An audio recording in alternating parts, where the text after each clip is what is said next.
Hola hermanos y amigos, Dios les bendiga. Hoy en una migajita de pan vamos a estudiar una fe alabada por Jesús. Eso lo vamos a ver en Lucas capítulo 7, versículo del 1 al 9. Primeramente vamos a leer la palabra que dice así. Jesús sana al siervo de un centurión.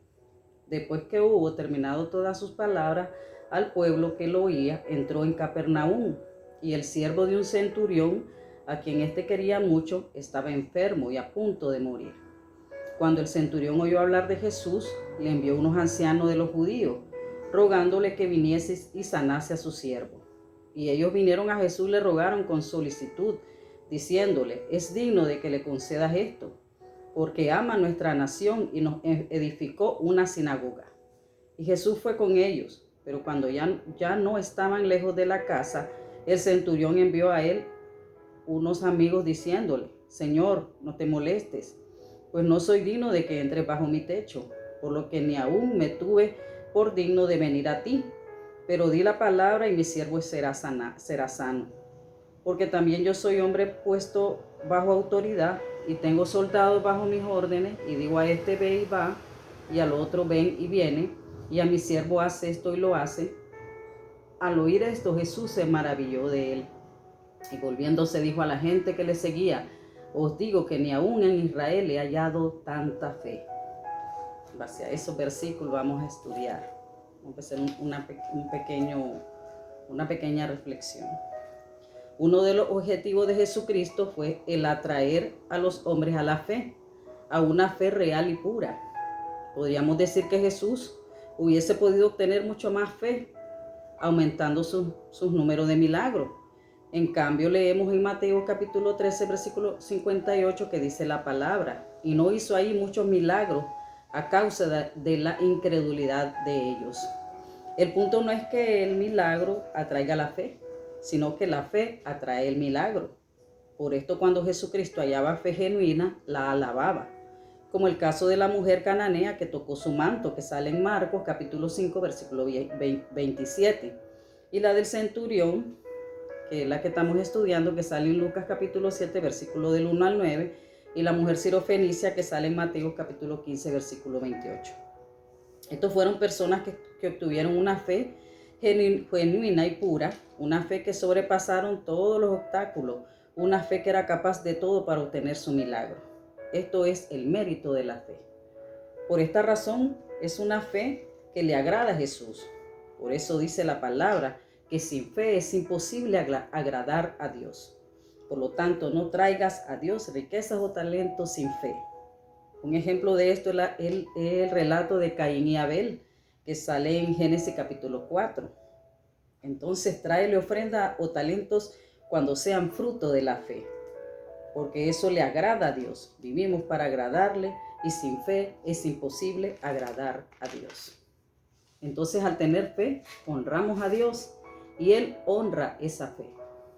Para Jesucristo fue difícil encontrar fe perfecta. Uno de los casos característicos de una gran fe es la que nos muestra el centurión. El centurión, antes de conocer a Jesucristo, estaba convencido de que los judíos tenían el verdadero Dios. Los judíos poseían virtudes y defectos. Eran inteligentes, amables, fervorosos, pero eran egoístas y orgullosos. ¿Cuántas veces el centurión había sufrido por estos defectos?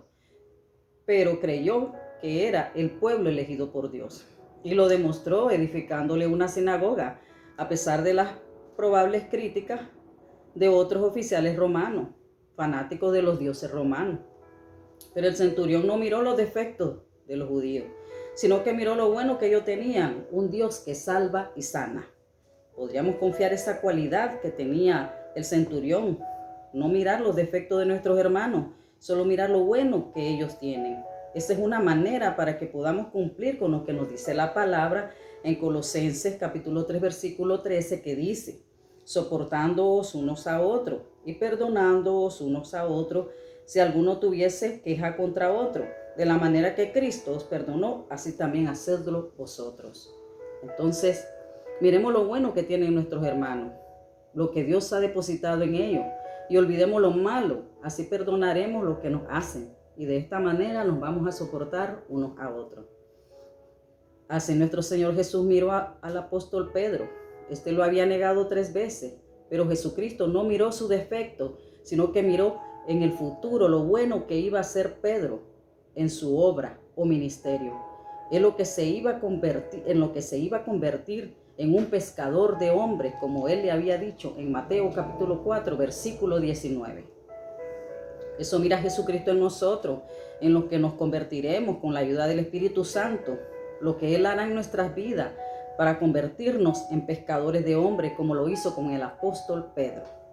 Sigamos con el relato del centurión. Nos edificó una sinagoga, expresaron los judíos, que sale en Lucas capítulo 7, versículo 5, demostrando así el centurión el culto al Dios verdadero.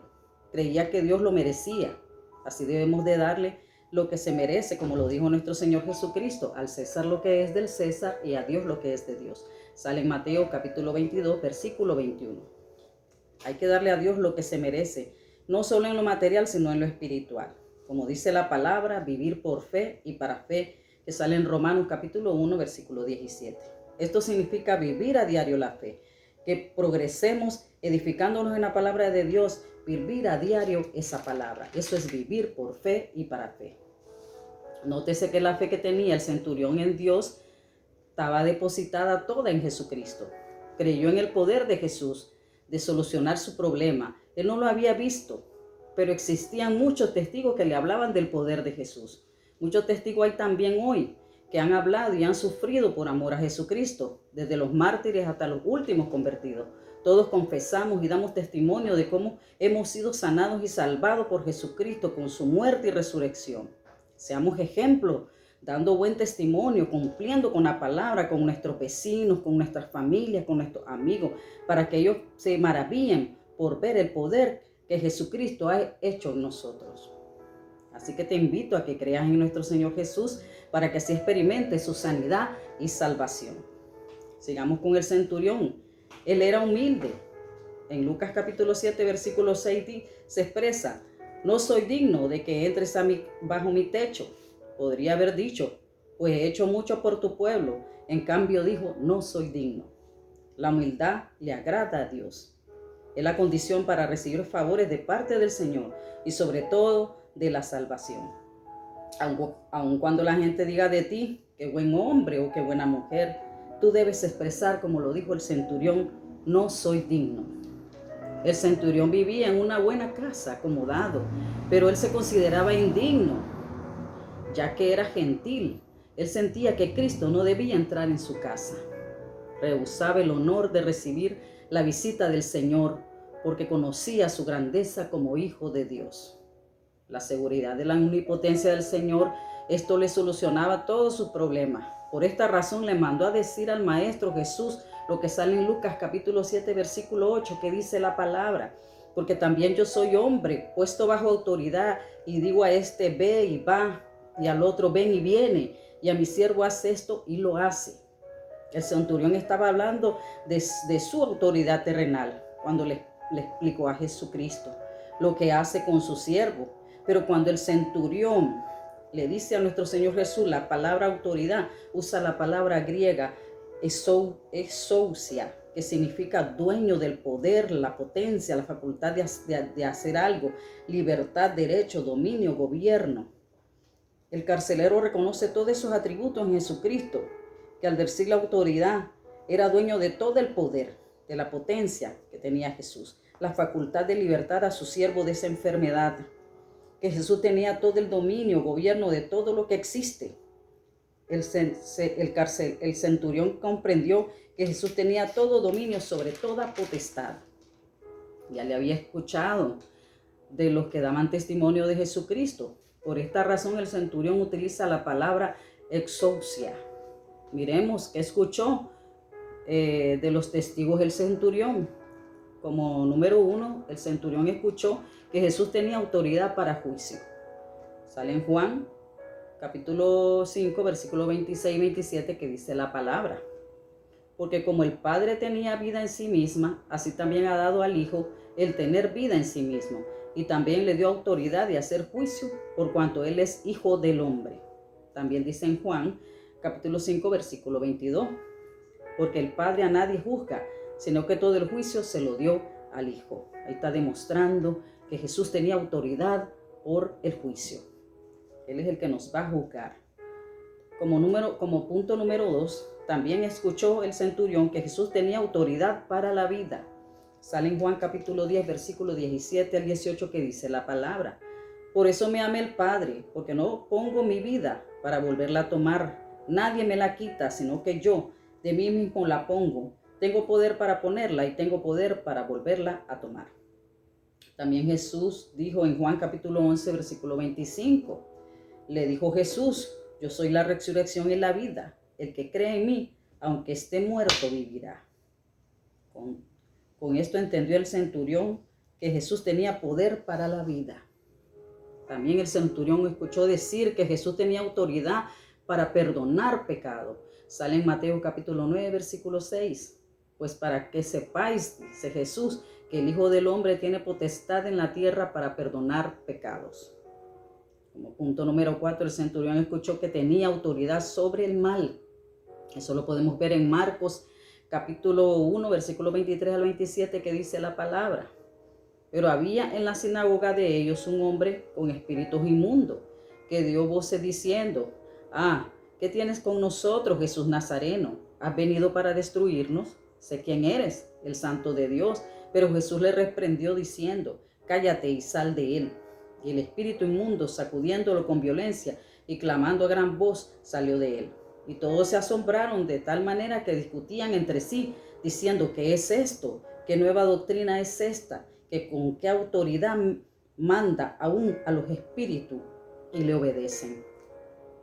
El centurión entendió con todo esto que dijo Jesús, que Jesús le pertenecía toda la autoridad, como lo dijo Jesús en Mateo capítulo 28, versículo 18, que dice la palabra: y Jesús se acercó y les habló diciendo: toda potestad me es dada en el cielo y en la tierra. Por esta razón el centurión utilizó la palabra griega exousia, entendió y reconociendo así la autoridad de Jesús. Jesús entendió lo que quiso decir el centurión cuando le dijo que él tenía la autoridad. Por esta razón Jesús se maravilló de él. Sale en Lucas capítulo 7, versículo 9.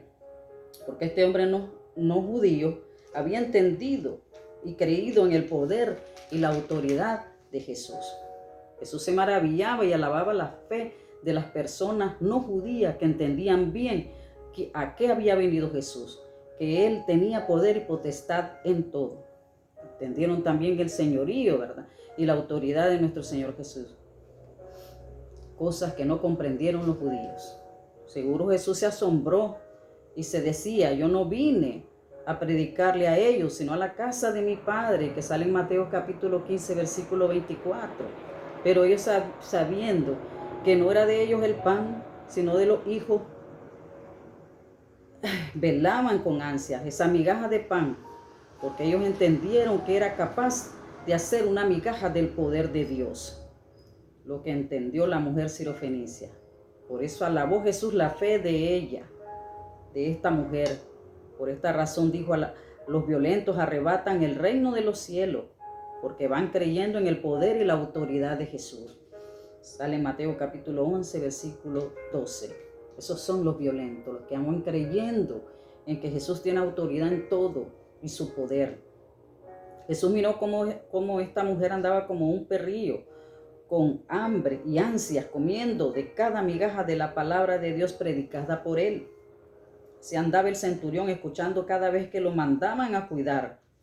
Este centurión entendió que Jesús tenía, autoridad para la vida, que Jesús tenía el juicio, que todo el juicio le pertenecía a Jesús. 3, que Jesús tenía autoridad sobre el pecado. 4, que Jesús tenía autoridad sobre el mal, autoridad sobre todo. Por eso el Señor Jesús le dio su milagro maravillado de la fe del centurión. Cuando nosotros entendamos bien la autoridad de Jesús, recibiremos cualquier petición que le hagamos al Señor. Pero si hacemos más grandes nuestros problemas que la autoridad de Jesús, será imposible que Jesús se maraville de nuestra fe. Y por esta razón no recibimos el milagro que esperamos. Al no creer en el poder y autoridad y señorío de Jesús, le ponemos límite. Y su poder y autoridad y señorío son ilimitados. Solo Jesucristo tiene todo el poder. Él lo expresó en Mateo capítulo 28, versículo 18, que dice: Jesús se acercó y les habló diciendo: toda potestad me es dada en el cielo y en la tierra. Aquí la palabra potestad que utiliza Jesús es la misma palabra que utilizó el centurión, que es la palabra griega exousia, que significa dueño del poder, potencia, dominio, gobierno. Y Jesús agrega del cielo y de la tierra, o sea, de todo. Solo Jesús tiene todo el poder, nadie más. Nuestro enemigo, el diablo, no tiene ningún poder, sino el que nosotros le permitimos. Él solo tiene el poder de la mentira, porque es el padre de la mentira. Sale en Juan capítulo 8, versículo 44. Muchas personas le otorgan poder a la muerte y se la imaginan como una calavera con un tridente. Pero eso no es verdad. La Biblia habla del ángel de la muerte. Otras personas también dicen: le vendiste el alma al diablo, pero él no tiene ningún poder, porque todas las almas son de Dios. Sale en Ezequiel capítulo 18, versículo 4. Todas las almas le pertenecen a Dios. O sea que todo le pertenece a Dios el Padre y a Jesús su Hijo. Por eso Jesús dijo que él y el Padre uno eran, pero uno eran en poder, designio, acción, autoridad. Eso sale en Juan capítulo 10, versículo 30. Solo Dios tiene ese poder. Ningún poder, nadie más tiene poder. Solo Jesucristo tiene el poder. Cuando entendamos bien ese poder y esa autoridad que tiene Jesús para resurrección, para juicio, poder sobre perdonar pecados, poder y autoridad para todo lo que existe, porque todo está bajo su nombre, que es sobre todo nombre, lo que está en el cielo, en la tierra y debajo de la tierra. Cuando entendamos eso, ahí vamos a recibir todos los milagros que le hemos pedido al Señor. El Señor se maravillará de nuestra fe, de cómo nosotros hemos creído en Él, de cómo nosotros hemos creído en su poder, en su autoridad, en su potestad, que Él y el Padre uno son en cuanto a eso, poder, designio, autoridad. Vamos a recibir nosotros ese milagro que tanto esperamos. Y tenemos que dar testimonio de Jesús, tenemos que predicar la palabra, tenemos que dar testimonio predicando la palabra y dar testimonio en nuestra vida, cumpliendo con esa palabra, para que las personas se maravillen y miran, ve cómo ha hecho Dios, cómo el poder de Dios, la autoridad de Dios ha cambiado a esta persona, cómo es ahora, como era antes. Eso solo Dios lo puede hacer, y las personas se conviertan por tu testimonio, porque tú has cambiado, te has dejado transformar por la palabra de Dios y por el Espíritu Santo. Entonces la gente se va a convertir, porque van a querer ser como tú, van a querer copiarte, ser como Jesucristo. Van a mirar a Jesucristo en ti, no van a verte a ti. Eso es lo que nosotros anhelamos, que las personas miren a Jesucristo en nosotros y así dar un buen testimonio y se maravillen del poder y la autoridad que ha hecho Dios en nuestras vidas, porque el Señor puede cambiar a lo más vil de este mundo.